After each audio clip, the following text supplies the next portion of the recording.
everyone. It's our Friday afternoon update coming to you from City Hall here in Bardstown. And from a COVID standpoint, we've had a pretty decent week, not a lot of cases. We had one yesterday, so that's Thursday's numbers. We haven't got Friday's yet, but that takes us to 529 cases since the outbreak. And we have 3 people hospitalized right now, 39 people at home, and 483 have recovered. Unfortunately, as many of you may know, we have lost 4 citizens here in Nelson County since the outbreak. But it's terrible to have lost those people, but we're happy that we haven't lost more, as many other counties have experienced since their outbreak. Now that it's October, Halloween has become a topic of conversation in the community, and last week at the City Council meeting, the council and I decided that we would approve traditional Halloween activities, the door-to-door trick-or-treating. But we want to make that really something optional. If residents want to participate, obviously they turn their light on and let parents make the decision about their children. But in doing so, we want to follow some guidelines that the CDC and the governor have issued in that regard. And one of the main things is that do not think that a traditional Halloween mask for your children is safe. So we ask that children who are going to trick or treat, they need to be wearing a protective mask like this or like the one I'm wearing in addition to their mask to be safe.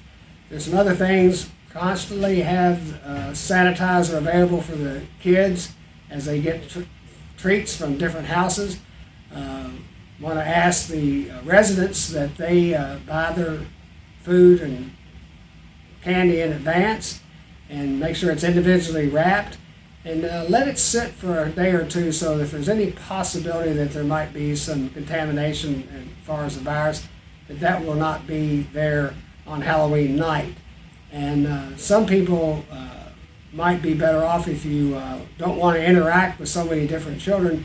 You could leave a bowl of treats on your porch perhaps and let the trick-or-treaters just get their own treats that way. So follow some guidelines about sanitizer, follow guidelines about wearing a mask.